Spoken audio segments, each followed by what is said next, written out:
समझ ही गए होंगे कि आज हम लोग क्या बनाने जा रहे हैं। तो हम लोग बनाने जा रहे हैं फ्राइड राइस। उसके लिए मैंने इधर ले लिया है बासमती चावल।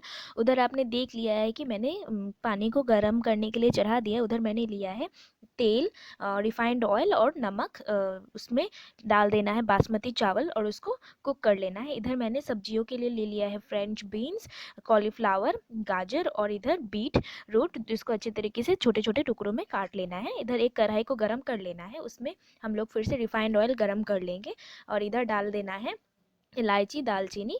अगर आप लोग को और भी एक्स्ट्रा कुछ डालना हो तो डाल सकते हो। इधर सारे सब्जियों को फ्राई कर लेना है, उसको अच्छे तरीके से मॉइस्ट होने तक फ्राई करना है। उसमें ऐड कर लेना है नमक स्वाद अनुसार और उसको फ्राई करने के लिए छोड़ना है कुछ टाइम तक।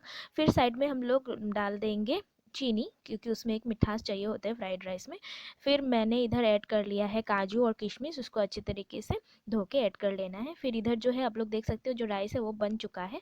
उसको अच्छी तरीके से सारे सब्जियों के साथ स्प्रेड करके फ्राई कर लेना है और हम लोग का फ्राइड राइस रेडी।